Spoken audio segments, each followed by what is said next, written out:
metals, right? And he was just trying to find resources, trying to get money for the black market for food and things like that. Yeah. Is that what it was? To get us alive. He had to, because regime does not provide food for the people. So they had to break the law, which is trading, to survive. Right? Without trading, how do we even survive? So he was trading these metals, and he got caught, and that's how he's sent to prison camp. And how long was he in prison for? Several years, but he was sentenced to more than 10 years. So I think he was totally in prison 3-4 years. But he got out of for sick leave, which is had to go back once he got better. But of course, in North Korea, that's like who cares if you die. He was a very smart guy. So he tricked the guard, saying, if you get me out for the sick leave, I'm gonna get you money. Because North Korea is the most corrupt country that you can find right now in today's world. So corrupt. So he tricked the guard, told him that he'd get him some money, and so he was in for how many years? You said 4 years? 3-4 years, yeah. And what was it like when he got out? I didn't recognize him when he came back to me. I did not know that was my father. Even his voice changed. It's when I call North Korea, even till this day, I do have people underground. I get information. Their voice is different. It's like their voice is so oppressed. You can tell this is North Korean is speaking. You can tell just by their voice. Yeah, that's the thing. Is when some Chinese, like we have the brokers try to trick us, by voice we can tell if we are Chinese, like Korean ethnic Chinese living in China trying to trick us, or actually North Korean is speaking to us. Wow, so you can actually hear the oppression in their voice. Yeah, you can. What does it sound like? It's like complete fear, like terrified to the point they don't even know they're terrified. They're like, I don't think even Bug would be that scared. Like he was calling me like on me in his voice. I didn't see my father, and he was so scared, and I could see he was so scared. I was like only 9 something 10. I don't even know. I was like young, and I could say, why is he so afraid? And so he does get out, and they never put him back in jail again? Because I rescued him after I went to China. I got him out, so he had to go back. He had to go back to jail, but he died in China. So you were 13 when you and your family, was it you and your mother that escaped? Yeah. How did you get out? So that hospital, right? Initially, my sister and I was gonna escape, but when North Koreans say when you are escaping, of course we don't have phones, we don't have a map, we don't know what's the outside world look like. Right. Luckily, I was living in this border town of North Korea by then. So at night, do you know if you see the satellite photo of North Korea, it is literally the darkest place on earth. Yes. We don't have electricity. So I was seeing these lights coming from China. So I thought like if I go where the lights were, we would be finding some bowl of rice. So at 16, my sister left with her friend, and she left me a note while I was in the hospital and got removing my appendix. And then as soon as I got out of the hospital, I found a note. And initially, my mom and I went to look for sister where she went. But when we found the lady, she told me that she could help me to go to China that day. And so this was you and your mother, and you were 13 years old. Yeah. So how did you get across, and what was that experience like? So so I told my mom, like, come with me to China. And my mom was like, father is like, my father was home. He was waiting. But the thing is, the tragic thing for North Korea, we cannot even say goodbye to our loved ones. So if we got caught on the journey, and if my father knew that we were escaping, he's going to be punished so much. So it's better off that he does not know that we are escaping for his own safety. Because they're going to torture you to the point that you're going to say anything. Because they do this all subconscious like torture that they make you not sleep. In a single room has like no air, much air. If you put there for 40 days alone, you go crazy. You say whatever they ask you. So if he actually knew that we were escaping, it wouldn't good for him. He would be dead. So I told him, I'm like, you cannot tell father that we are escaping. So that day we climbed up this several mountains, and then we went to the riverside. But she had a connection with the guards. Why did you not bring him with you? Because he's a man and he was sick. And somehow she said only women can go. Only women can go. I did not know what she meant by that. She's like, you should just go with your mom. And don't even tell those people that's your mom. She said, like, you are like 18 or something. And my mom was something 30. So she told me that our age was different. So, and this would somehow or another help you when you were going across? Yeah. How would that help you? I don't know. All she told me was this is going to be helpful. And well, part of the issue is in China, there's a disproportionate number of men in comparison to women. Yeah. And so they want as many women to come across as that are of legal age, like women that can be married or can, right? Is that the idea behind it? It's a smuggling. So like you got it right. Because of one child policy, right? A lot of girls got aborted in China. So they kept the boys. Now, so there's many men that have no chance of ever finding a woman because there are no women. Yeah, over 30 million men in the rural areas cannot find wives. So 30 million. Over 30 million, and its number gonna keep going up right now. So that's a big problem for Chinese regime. But the thing is, even that, they don't allow North Korean women to stay there. They catch us, and they send us back to North Korea. Last month, China repatriated 50 North Korean defectors back to North Korea. It's sending them Auschwitz. Literally, they are sending them to death camp. But the Chinese regime still do catch us and send us back because they think we are posing a threat to the regime, and they don't want the regime to collapse. So they are catching all the defectors. But the human traffickers seize the opportunity here because we are so vulnerable, right? We are running away from Chinese authority. So even they rape us and kill us, the last place that we are going to go is going to police and then report on them. Why did they think that women coming over from North Korea are going to somehow or another collapse the empire? Because that's what Kim Jong-un believes. He thinks they're going to collapse through the defection, through the defectors. So after Kim Jong-un came into power, he literally, the country cannot afford the electricity. Probably electrify the fence the entire border. Not only that, putting the machine guns with the guards, have a shoot to kill order. Whoever crosses, they don't even bother to ask you stop. They shoot you right there. And not only that, he buried the landmines on top of that. So there's electric fence, and then there's guards shooting to kill, and then past that there's landmines. Yeah.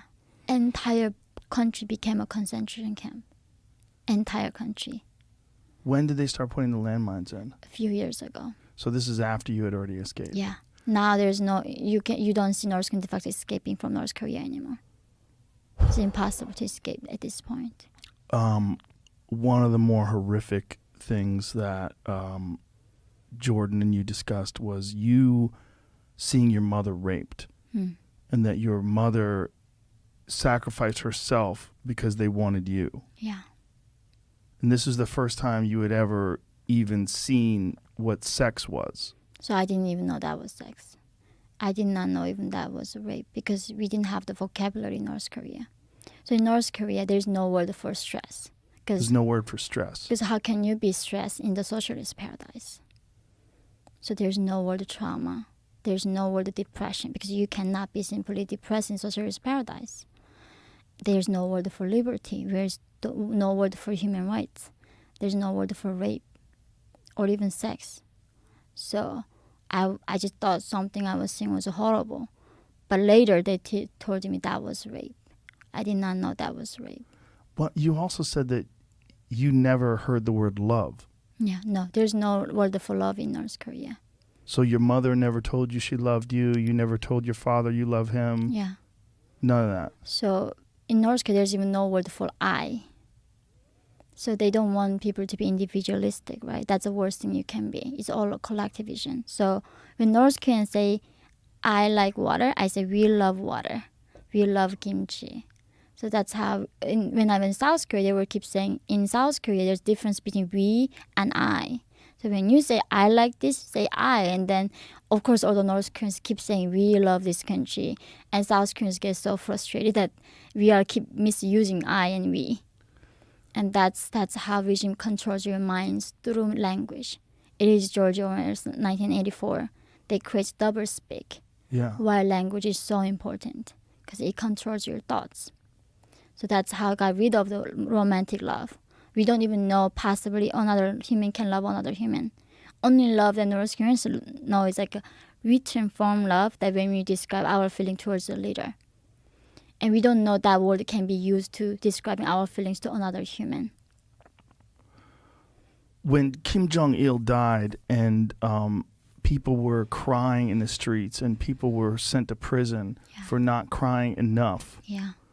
It was the strangest thing for us to watch as Americans, because it was performative, where people were performing. They were not really crying. They were wailing in this very theatrical way to let everyone know that they were complying. It's your life is on the line. People watching you. If you don't mourn enough, that's the thing. If you don't mourn in the most extreme high, they're gonna send you to prison camp and execute you. So we are doing it to survive. Did you see anyone who didn't mourn enough? No, I mean, it's impossible. How do you not mourn enough? How do you not possibly? Your life generation is depending on you when you mourn. So everyone knows this. Of course, we and all everyone know. knows it's a threat. Even babies know. When you're born in North Korea, you know what it is. You don't study questioning. The first thing my mom told him as a young girl was not even be careful of strangers. Be careful, call, none of that. She would say, be careful of your tongue, because that is the most dangerous weapon you got in your body. Don't even whisper, because the birds and mice could hear you. So that's the first thing you hear from your parents, how dangerous what you say is gonna be. Did you personally see people that you knew get imprisoned because of things that they said? They just disappear. One of my sister's classmates, her mom, when they executed. And then because they accusing her to receiving money from the foreign CIA or the South Korean intelligence. But a month later, they said, oh, it was not a problem. She was not a spy. So they brought the family members back out of the concentration camp. So they killed her for nothing. And they don't even say sorry to that. It's like we don't even know that's a concept government can be sorry or they can ever make a mistake. So how did they find out that she wasn't really a spy? We just don't know. Just one day that classmate came out and my sister's classmate came out, and then they said her mom was not a spy. So they got out of the prison camp. And that's it. There's nothing reward, none of that. And so this was a common thing. Yeah. And you just lived in constant fear. This is the thing, and we are 3 people sitting here, right? I'm watching you, and Jamie's watching me, and you're watching somebody else. So even I'm being a nice person, not gonna report on you. I know Jamie's being watching me. He's gonna report on me. But even if you try to be nice, but he knows he's being watched by somebody too. So you're being spied on, and you're spying on somebody. So no escape. And everybody has to report Absolutely. anything that they find. Like if you said something negative about the government, I would have to tell on you. Otherwise, I would get in trouble. Yeah. And the other person don't report on you, that person get in trouble. There's no way out of it. That's how they create distrust. One thing that shocked me when I came to the West, how trust exists. In North Korea, there's a saying don't even trust your own back. Because you don't know who is a spy. You don't know who is listening, who is watching. And people just disappear. Yeah, just disappear. And public executions happens in a stadium next to market where most people go. And in North Korea, there's no concept of minor, right? There's no concept minors cannot do labor. That's not a thing. As a child, 7 years old, you go to school, you work. You go to work in the dam, construction, in the farm. And you're minor, so therefore when there's public execution happens, you're on the front line because you're the shortest. Just they line up 5-6 years old in the beginning, and then like in the age going sit like all. It's a mandatory to attend. So it's mandatory to attend public executions. Yeah. And how did they kill the people? After Kim Jong-un got in power, he became more brutal how he kills people. He used the air missiles that shoot down the airplane, that kind of powerful weapon. So when he kills people, they blow up into pieces. Like they literally become just red pieces and fireworks. That's what I hear from nowadays executions. But my time was more the guard standing and shoot you here, and 3 times. 9 shots, and then it body becomes like a rolled, and then like they just put in a luggage and take it out. But nowadays, I heard they are using way more. They are started hanging too. Before my time was just execution, but Kim Jong Un said even the bullets we don't want to waste on this trash. They call us trash, and so just hang them and or stone to death. So bring the people around the town and hit them with the rocks until they die. So the people in the town would contribute to the execution. They would be the ones throwing the rocks. Yeah. Otherwise you get punished. You have to. And what are the crimes that you could be sentenced to death for? Is as little as, so in North Korea, every room has to have a portrait of Kim's. And the inspector comes out of nowhere in the middle of the night and then touch the portraits if they see any dust. They say your royalty is not high enough. And then you can get executed and sent to prison camp 3 generations of your family. And so if the picture is dusty, you get executed. Yeah, and if your house get on fire, the first thing is not you run with your family or your children or parents. You have to protect the portraits with your life. Otherwise, the 3 generation gets punished for that. Even murderers, rapists in North Korea don't exist. We don't even know what rape is. I mean, they have pleasure squad. Right, every year they go around the country, pick up the virgin girls, bring them back to Pyongyang, make them call as satisfactory groups, train them to become sex machines. Every year they do that. So these officials, now the guy who's in the second power in North Korea, his name is Chae Ryong-hae, he has his own pleasure squad, and he takes entire teeth out of these girls.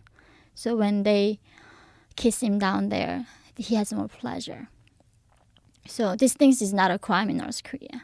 Literally when women walk down, if the guys stand you and rape you, you cannot go to police, you got raped, it's your fault.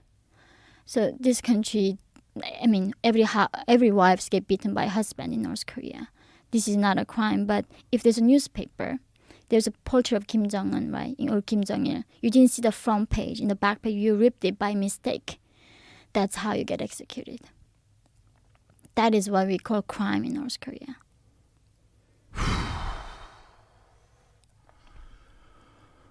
Wow. Having escaped that and looking back on it now and knowing that it exists right now, what can be done? What could the rest of the world do? I mean, North Korea has nuclear weapons. Mm-hmm. It's they have a powerful military. Yeah. What can the rest of the world do to stop this from happening? Because it seems like, I mean, this is horrific. It's a form of genocide, and it's happening right now. It's a Holocaust. In 2014, UN conducted this investigation for a year, and the conclusion was the only resemblance that we find in our history, what is happening to Northern people, is a Holocaust. So Holocaust is happening again, and of course we are denying it again. Right, when it was Holocaust, it was happening. A lot of people say, how is that possible? It's so hard to believe that. And North Korea, using this concentration camp, these people do the biology test. They put them in the gas chambers. Right now, they do that. A biology test? Of course. What's the biology test? They test a lot of the weapons, biological weapons. So they, keep trying to... North Korea spends entire their GDP on developing nukes and weaponaries.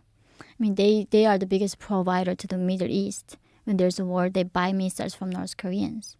North Korea makes money by selling the crystal meth and opium. that's how Kim Jong-un makes money in hacking, right? He steals a lot of Bitcoin and get up banks, like ATM machines. That's how he makes money. Because they don't export anything other than drugs and weapons and hacking and human trafficking. So they experiment on their own people to find out if these biological weapons work? Yeah.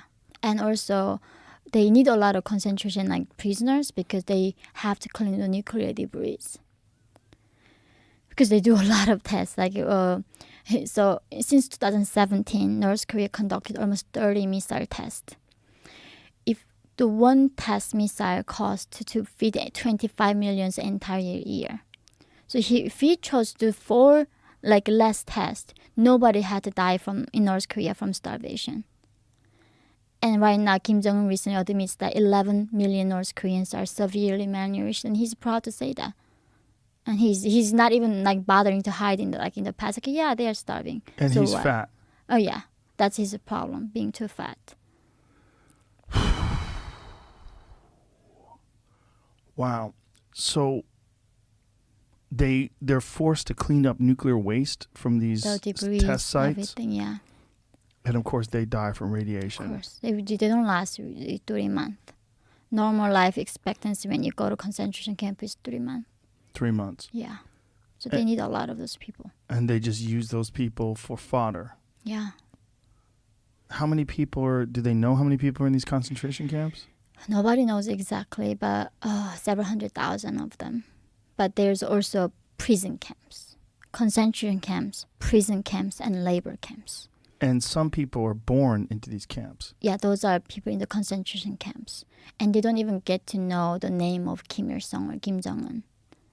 They're too below the level. They don't even bother to tell them who the leader of the country is. And what did someone in their family do that would make them get put into these concentration camps? So they find out later their great-great-grandfather was working with the Japanese for a week when the Japan was colonizing or the Korean was starting. They were talking to American soldiers, or they're like cousins of nephews of some in-law was a Christian, because North Korea is the #1 Christian persecution country because they copied the Bible, right? They said, "Oh, Kim Il-sung loves us so much; he's a god. He gave us his son Kim Jong-il, and he dies, but his spirit is with us all the time. That's why they can read my thoughts. He knows how much hair I have, and that's how." So when you become a god, you don't need to explain. You don't need to make sense. So they essentially use the story of the Bible for Kim Jong-il and Kim Il-sung. Yeah, they copy the Bible. Exactly, copy the Bible. wow. That's why I believe that Kim was reading my mind. I mean, if the people believe in the West, that Jesus knows what you're thinking, why do you think it's surprising that North Koreans believe that? So someone's great-grandfather speaking to the Japanese would be the reason why they would be raised in a concentration camp and never even be told the name of the leaders. Yeah. And that's happening right now. Oh, it's been happening for the last almost 80 years. Yeah, this has been going on, and as you just ask, what can be done? Kim Jong-un cannot last even 1 week without Chinese regime support. The only reason the regime exists is because of Chinese Communist Party. How do you test missile without oil? Kim Jong-un cannot even drive his Benz in Pyongyang. China refused to not helping the regime. They keep helping Kim Jong-un, keep sending the oil. Even last year, the New York Times covered it. The ship with full of gas oil going to North Korea. So Kim Jong-un could test missiles, even amid the pandemic. Why does China support North Korea? I really, I think one is they don't want that democracy come to next door, right? That South Korea, Japan, America is all right next to North Korea geographically. And North Korea is this almost like a buffer zone for them, for this Western movement coming into their country. And also they think of North Korea more like Tibet or Xinjiang. If they let North Korea go, then Xinjiang people are going to want to go. Tibetans going to be independent. Hong Kong's want to be independent. So they cannot give up any one of them.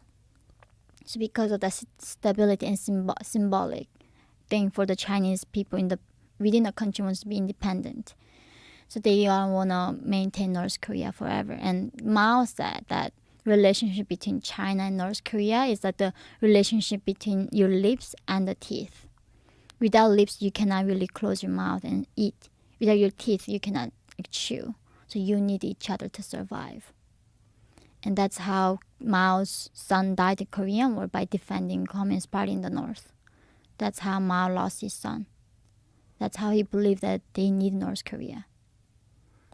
And so the Chinese Communist Party today shares a sentiment, and they're using it strategically. Yeah, they run the dictatorship in North Korea. They run the whole thing.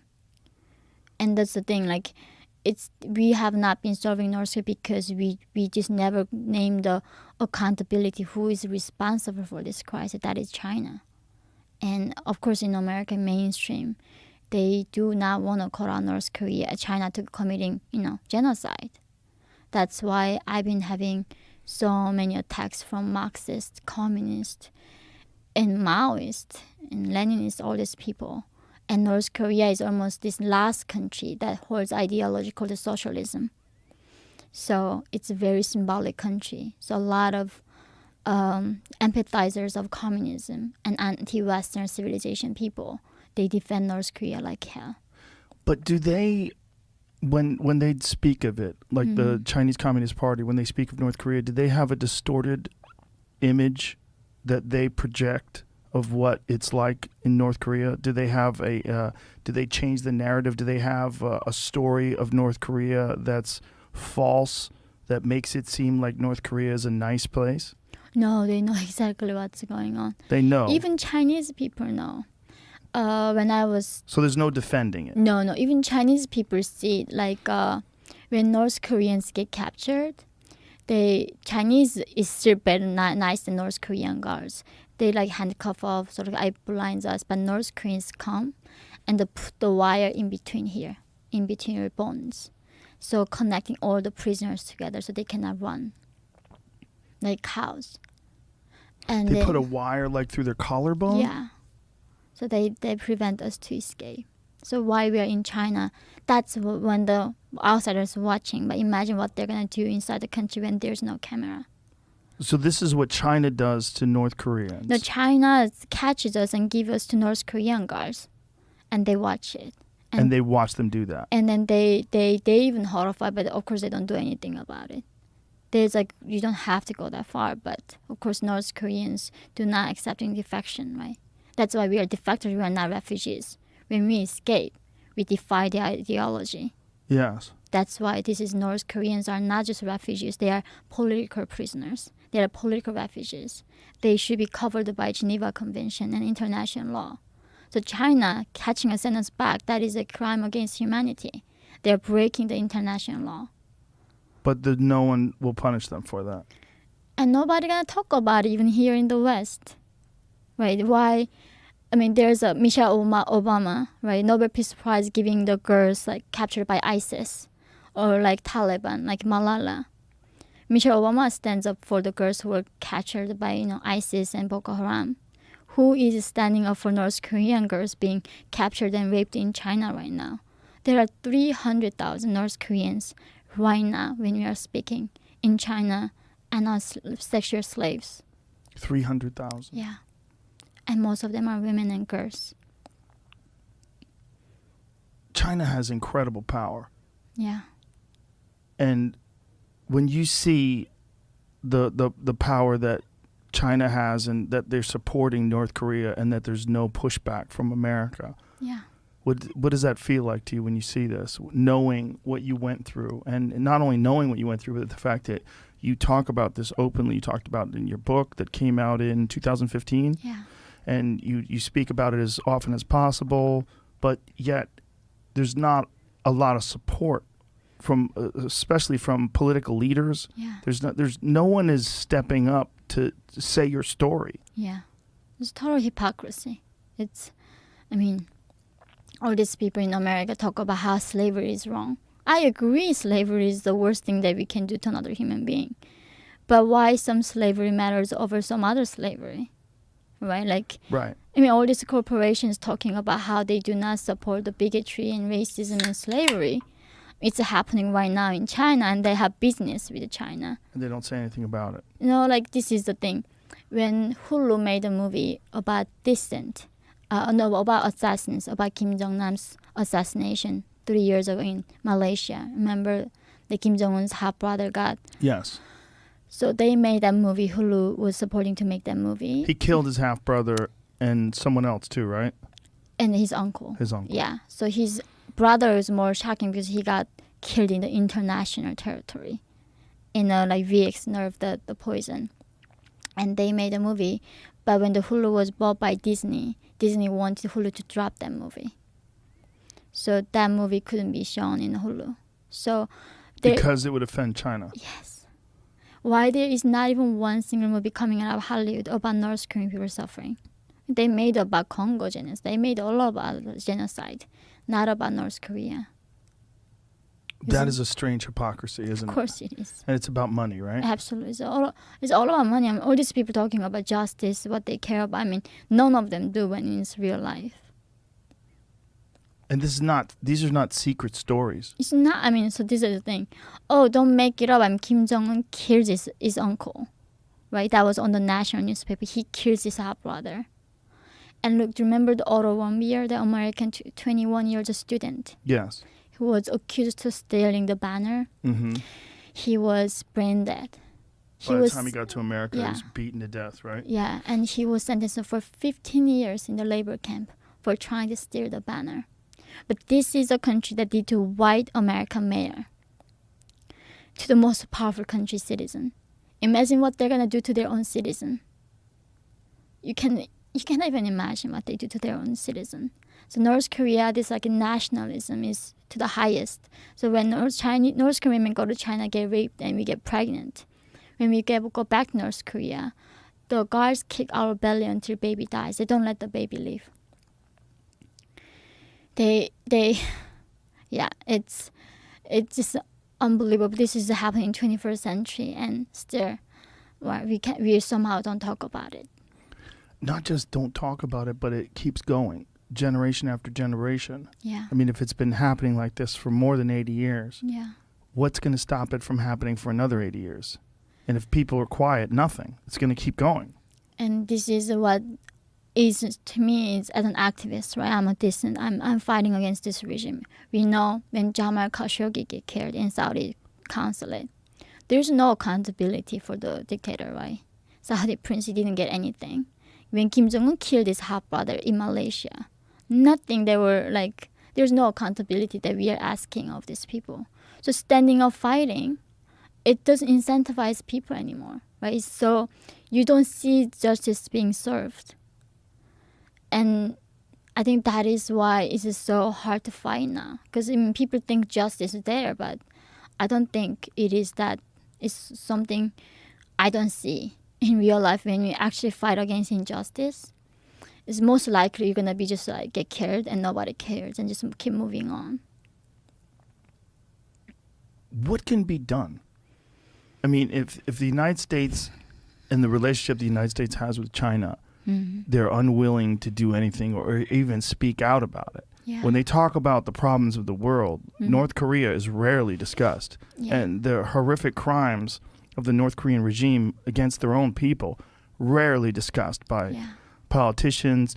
They'll talk about Afghanistan, they'll talk about Iraq, they'll talk about all the problems we have with Iran. They don't talk about what's going on right now. What you're describing in North Korea with these concentration camps and these people, they don't talk about these things. Yeah. What can be done? I think this is a beauty about living in democracy. Like when I go to Whole Foods, right, coming from North Korea, I'm shocked by how many hand washing is like all about like environment friendly products. Right? And that means a lot of people want to support this cause. Right. That they want, look at how many vegan restaurants are popping up in New York. So a lot of people demand that now. So if individuals are being educated on what is happening and who is actually responsible for supporting North Korean regime and how hard it is for the people who are being oppressed, if they start demanding the politicians and the world leaders and companies to be conscious and act, I think that is at this point my only hope is individuals. I have stopped trying to talking to UN. I don't even give talks anymore at the UN. Did you give talks in the past? Yeah. What was the response?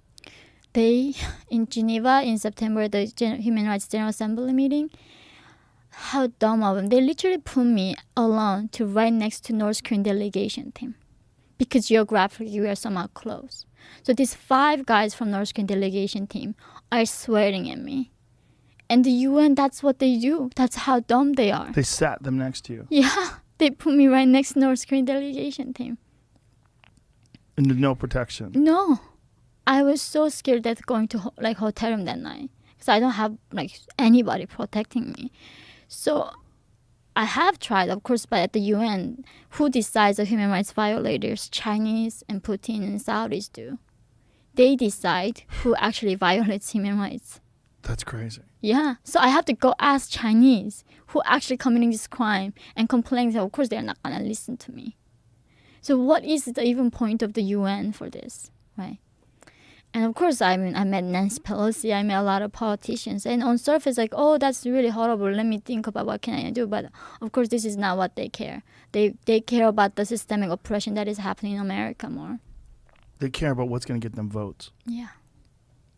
And what's popular, what's Exactly. on people's minds right now, Yeah. and whatever the narrative is that they're currently pushing. Yeah. It's going to allow them to get elected again. Yeah. It's all about their own interest. So when you spoke at the UN, what was the reception like? Oh, they are saying this is the West propaganda trying to interfere other people's autonomy. In North Korea is a state of their own. You should not interfere the other people's affairs. That's still to this day Chinese narrative, right? They don't ask us what we are doing to Xinjiang Uyghurs or Falun Gong or organ trafficking, all of that. It's our own business. Organ trafficking. Yeah. So when North Koreans go to China, we ending up several different sources. Worst cases, they take us and they take our organs out and sell and we die. Like which organs? Everybody, your eyes, hearts, kidneys, lungs, liver, all of it. They sell them. Of course, in China, you order the organ, it gets to you within 3 hours. How is it possible? How somebody dies miraculously in 3 hours for you? China is do you know how many hospitals are being built for the organ transfer in China? How many? This is the biggest revenue right now being built in China. So do people from other countries go to China for organ replacements? Yeah, a lot of the Middle East and those countries go to China to get the So they organ. just turn a blind eye to it. Yeah. They don't think about the origin of the actual organs themselves. Yeah. They just go, Get it. oh, I need a lung replacement. And Yeah. China says, well, if you go here, we can get it for you. Yeah. And they go, and then they kill someone and take their lungs. Yeah.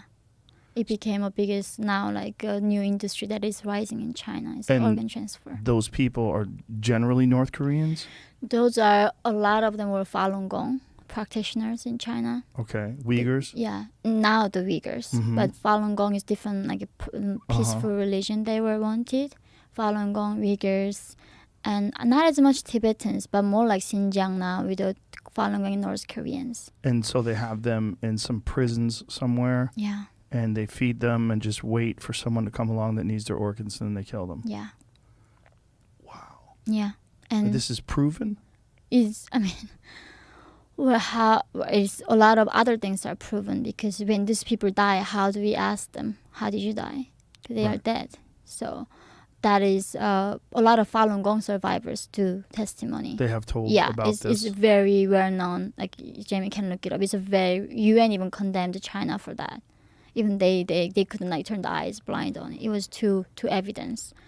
And another thing North Koreans go is prostitution, brothels, right? And these girls resist. So what they do, they give them drugs. So they make them become drug addict. So now all they want is drug.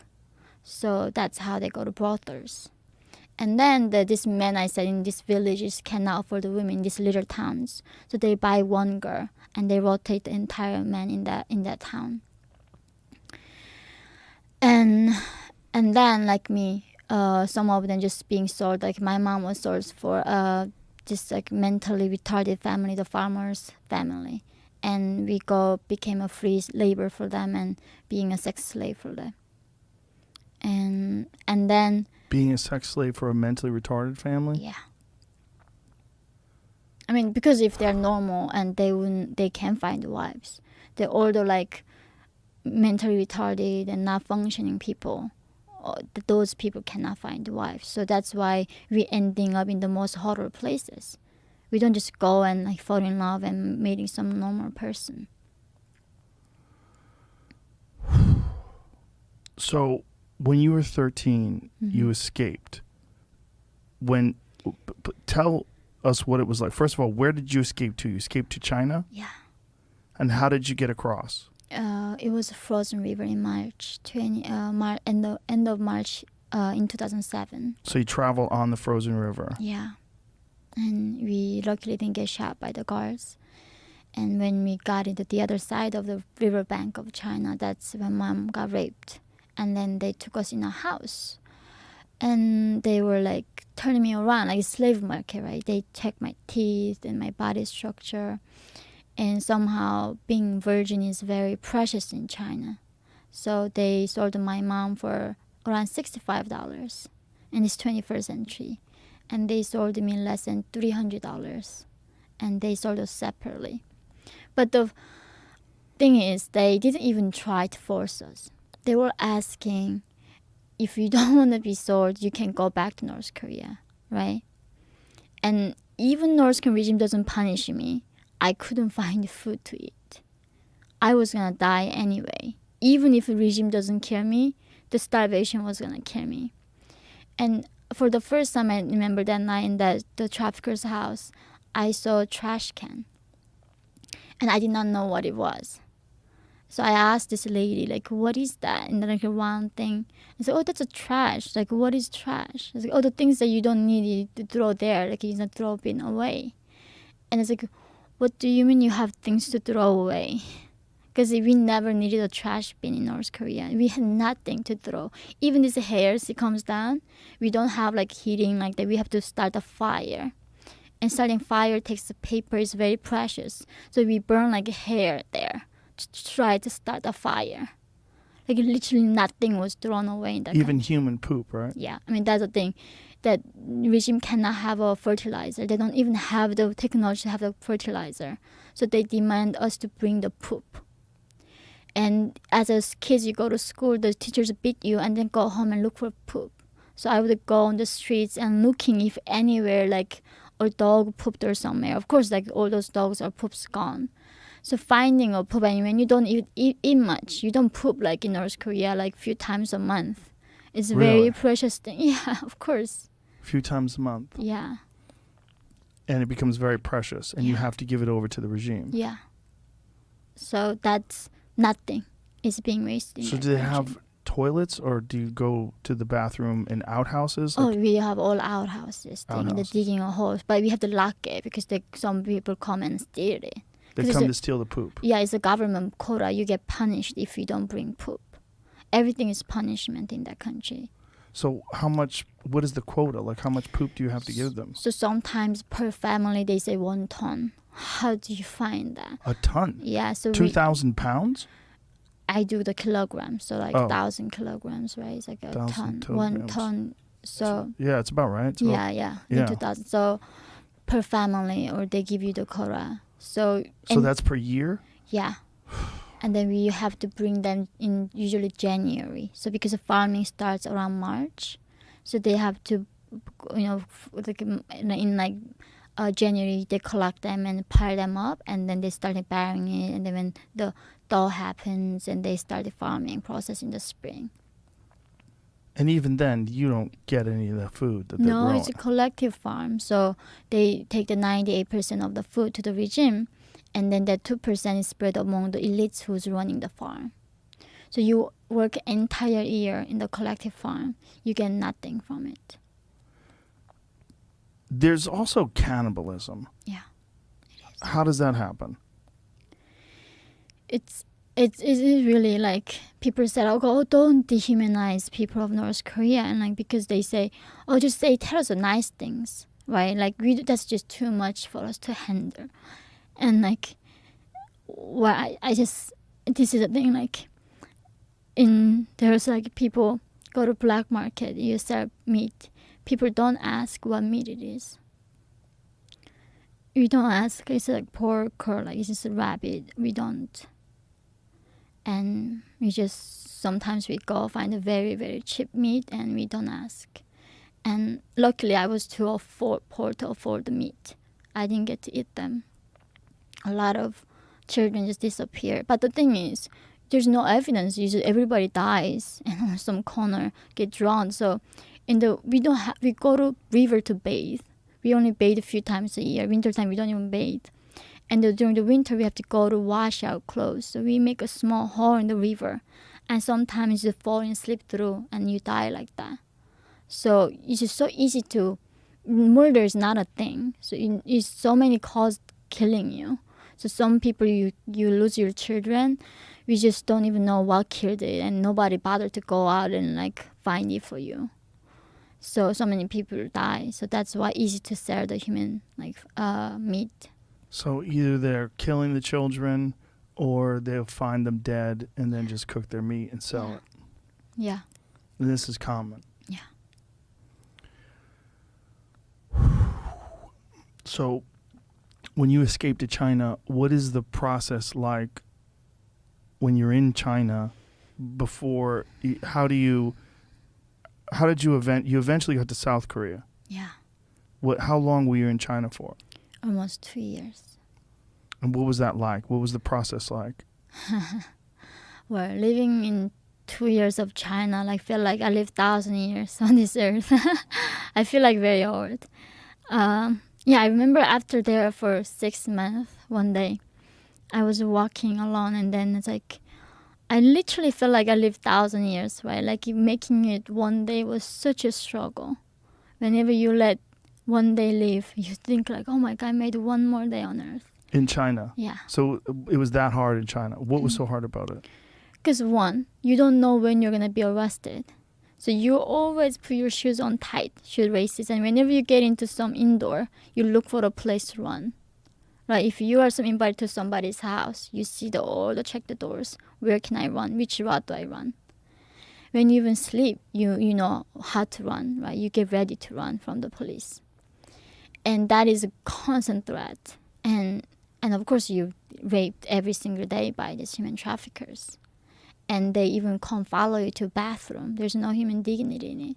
They beat you, and you're not your own person. And the common things that they tell us that our lives are even not valuable like pigs. Because even they kill us, they know that we cannot go to police. How did you escape from all that? This is, so the man who bought me, he was very impressed because by then I went through 2 human traffickers prior me. So by the 3rd human trafficker, nobody is virgin. They all got raped. So he was Han Chinese and couldn't believe that I made it to him as a virgin. Because the first trafficker, my mom covered. Second trafficker, I fought like hell. I'd literally lose my mind. And thankfully, he had his mistress in the next room. So I didn't get raped. Even he tried so hard, I didn't. So by the 3rd time, Han Chinese, I was trying to kill myself. And then he said, oh, if you become my mistress, I'm gonna help you to get your family to you. But before that, he showed me the phone he had, because I never seen a phone in my life as North Korean. And he showed me, oh, this phone can take pictures, and look at these pictures I took. And in among the one picture I saw my mom in it. And I started telling that's like my mom. And that's how he knew that I had that, the woman that he sold was my mom, and obviously he raped her too. So he said, if I become his mistress, he's gonna help me with my family. So he took my virginity, he raped me, and thankfully he did help me. He brought my mom back from a farmer that he sold, and he brought my sick father from North Korea. That's how I brought my parents back to me. How did you escape from him? After almost 2 years, he became a gambling addict. He was a big gambler. He's spending all his money. And somehow this evil man was letting me go because he couldn't even afford to give me food at that point. He was so broke. So he said, like, I'm letting you go. And in some ways, in his most evil way, he loved me. So after 2 years, I was let go. And then I went to this chat room. So this is another thing. A lot of North Korean girls capture in these chat rooms where we do body cams. Clients are South Koreans. So we chat and then we show our body. But North Korean women, we choose that route because it's better than being touched by men in person, right? You're Right. not raped in person. So this is all on the internet with web cameras? Yeah. That's also number one thing that North Korean women do in China. Or this nightlife. So in that room, I heard about something called the South Korea for the person because the clients are South Koreans. You didn't know what South Korea was? I knew the different name, but I knew that country was colonized by Americans. I heard that in South Korea, the South Korea was very corrupt capitalist and raped by American soldiers every day. And they are like, kids cannot go to school and they all want to come to North Korea. That's what you learned from North Korea? Oh, yeah, that's what I thought. Wow, they all want to go to North Korea. Yeah, they all want to come to North Korea. The entire humanity wants to be like North Korea. So we are so fortunate. They tell us that we have nothing to envy in this world. Wow. Yeah. So you find out about South Korea from these chat rooms and you start to get a different idea of what South Korea must be like. Yeah. And we met this de facto lady in that chat room. She told me she knows some missionaries. And if we become Christians, they're going to help us to go to South Korea and be free. And that's when I heard like free for the first time. I asked like, what do you mean free? And she said, oh, you can watch TV and you can wear jeans and nobody going to arrest you for that in South Korea. So that's what I thought of freedom. Watching TV and wearing jeans, Yeah. that's what you thought of freedom. It was never like freedom of speech or none of that. I was like, oh, that's cool. I can wear jeans. Because I was a teenage girl. I wanted jeans. And in North Korea, you get sent to prison camp for that. You get sent to prison camp for wearing jeans. Yeah, it's just a joke for Westerners that North Korean, even haircut is like ordered by the regime. Like the only thing that North Koreans are allowed to do that in that country freely is breathing. Everything else is controlled. What we wear, what we watch, what we listen to, how we dance, what haircut that we get, every single thing is controlled by the regime. So you're working in these chat rooms and you meet this woman and she says you just have to become a Christian? No, we have to go to the shelter that Christians had. So we have to go and there study Bible. And we have to prove our faith to them. Then they're going to rescue us. That was a condition to be rescued by Christians. So it's a Christian missionary from South Korea. Yeah. And so did you have to go to South Korea in order to prove yourself to them, or did they do this all through online? No, we couldn't go South Korea, obviously. So they had a shelter in China, in some house hidden.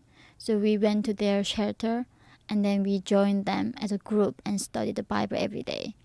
So we would go fasting. I mean, we've been starved all our lives, but they say, God provides, so you go fast, you study Bible, you memorize verses, they come test you.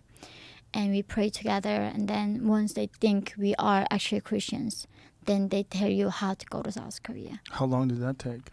Several months.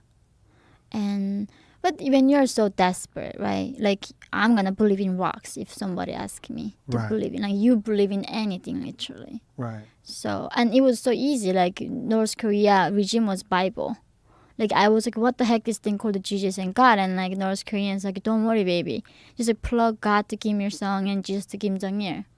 And perfectly made sense. Like, God loves us so much, gave us his son. He's there to protect us. We gotta suffer and go to paradise with him later in life. So I did become a Christian. So it made the same sense to you because it was so similar to the story that they taught you in North Korea. Exactly. The logic was so similar. So you became a Christian. Yeah, I did. And several months of this studying the Bible. Yeah. And then they eventually got you to South Korea. They told us how to go. How'd you do that? Which was literally walking across the Gobi Desert into Mongolia from China. You walked? Yeah. Wow. So they gave us one compass. We had even toddler in our group. We had one father and his father and the 7 ladies and few teenagers. They told us, You went by compass. yeah. Did they give you a map? I mean, you cannot look at the map in the desert. You don't have GPS. How do you know? Right. Nothing tells you if you're going circle or straight or backwards. That was the horrifying thing about desert is that it looks all the same. Right. Nothing tells you what you're doing. You can just keep going circle all night. And then, so they told us go follow the west and the north between in that direction. And if you cross the 8-wire fences, hopefully that's gonna be Mongolia. Hopefully. And then you find the Mongolian soldiers and tell them that you wanna go to South Korea, not North Korea. So that means so dangerous. The chances of you making in that desert is not even like 2-3%, right? Like 90-80% of time you're gonna fail. So they cannot lead us there. It's random luck. That's why they believe that God is gonna show us miracle. How long did it take you to walk from the Gobi Desert? It was just only one day. One day. But we chose that in February 2009 after Beijing Olympic. And in the frozen Gobi Desert, it's like minus 40 degrees. So the soldiers is thinking nobody's crazy enough to cross right now in this freezing time. So that's how you can do it. That security is lower.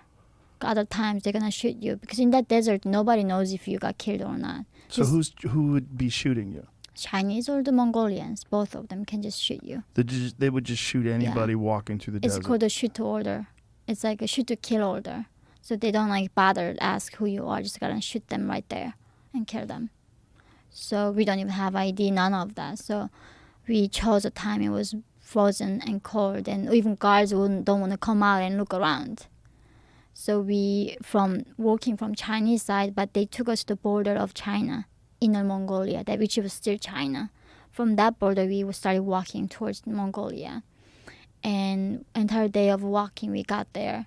Somehow, miraculously, we didn't die from the cold. And did you bring food? Did you bring water? What did you bring with you when you were walking? Like in minus 40 degrees, you cannot even stand still for 3 seconds. Like if you stand still for 10 seconds, you're gonna die right there. You're gonna get a heart attack, frozen to death. So you don't even need to eat. You just have to. Only thing I remember was moving. Keep going. Keep moving. Whatever I was doing, I had to keep moving. Otherwise, you get very you don't get enough oxygen. So very hazy and not clear. You get very sleepy. That's the thing. Like dying from cold wasn't bad as I thought. It was you become very numb, and you don't really desensitize, and you become very very sleepy, and that's when you know you're dying in that cold. How many people were with you? We had 1 baby and 7 people, and the toughest thing is when we were going across China, we had to give him sleeping pills because he would cry and he doesn't speak Chinese. But in the desert, he had to be wake up because he's gonna die frozen to death in the desert. So this baby keep falling asleep. So we had to keep shaking or passing around between us, and he made it eventually. So he has to stay awake because if he falls asleep, the cold will kill him. Oh yeah, of course. So, yeah. But he's not walking, right? You're carrying him? He's a toddler. He cannot walk. He's a few years old. But he still needs to be awake. So we had to keep shaking him and massage his feet and hands and shake him up and down so he could be conscious and up because he was keep falling asleep. What kind of clothes are you guys wearing? Well, we didn't have gloves. We didn't have any. You didn't have gloves. No. 4 degrees below zero. Yeah. So my mom didn't even have shoes at that point. So she eventually borrowed the shoes from a guy and roped it was so big. And I was just wear a thin coat. And somehow that's why I guess we needed a miracle. That's why we had to pray. I don't know. It's very low chance making it. So nobody not escaping through Mongolia anymore. So you walk through Mongolia. It takes you 24 hours? Mm-hmm. Just roughly 1 day, I think we took, yeah. And then what happens when you get to the other side? We didn't get to the other side. One just suddenly in the morning, the guards with the guns coming at you and asking you to put your hands up. So we all lifting our hands up, right? And then they were saying they're going to send us to China and then back to North Korea to get killed. So North Koreans, when we escape, we bring the laser and poisons with us to try to kill ourselves. Because I mean, going to North Korea killed is way worse than killing ourselves right there.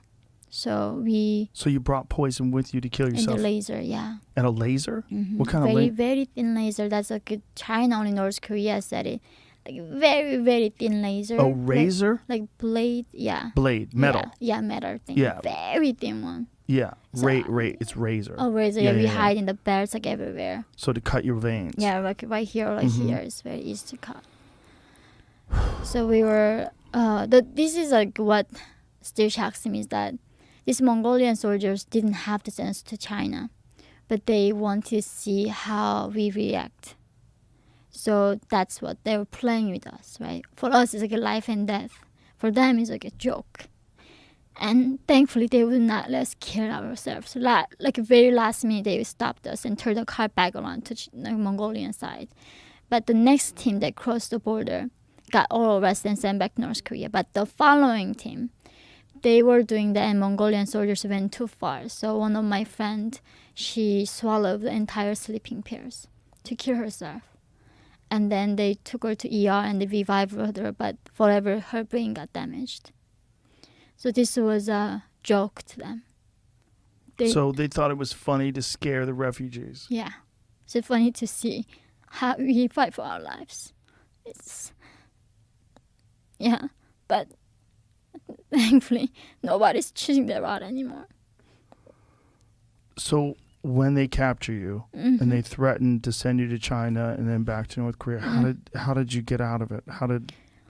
I remember I was telling my mom like we did everything to survive, and it was like because in China in the prisons they even get rid of the buttons. Everything is all like you cannot swallow to kill yourself, right? They don't even give you a spoon. So that's how prevent a suicide because all nurses can kill themselves before they go because they know the fate. So I know like if I miss the opportunity to kill myself in the car on the way to China, we are never gonna get the chance back. So we were ready to cut and then swallow the thing, and that's when they stopped. And sometimes they just go too far with it. So it's always a joke to them. Yeah, we did not know, but later when we were leaving Mongolia, that's when they told us, actually we didn't mean to send you guys to China, like we just do that every time when you arrive here. And some people wind up killing themselves anyway. Yeah. So eventually they let you go? Yeah, they did reach out to South Korean embassy, and then South Korean embassy comes, right? They interrogate you to make sure that you're actually North Korean. So several months in Mongolia, we do different detention centers. They move us around and interrogate us. And when they confirm that we are North Koreans, that's when they gave us a fake passport. And from Ulaanbaatar to South Korea, we flew there. And so when they determine that you're North Korean, what are they trying to find out? They're trying to find out if you're actually a refugee, if you're a spy. Like what are they trying to find out? So they're in China. There's a Korean ethnic Chinese who were Koreans back then, but they became Chinese. The ethnic Korean. So China has 56 different ethnicity. It's a very diverse country, right? So one of them are Korean ethnic Chinese. So those people try to go to South Korea. So they rule out those people and also spy. So they rule out everybody's defectors. When you escape, you become defector right away. So they rule out the spies and also rule out if you are actually North Korean or ethnic Chinese, ethnic Korean Chinese. So that's what they try to investigate you. And so you finally eventually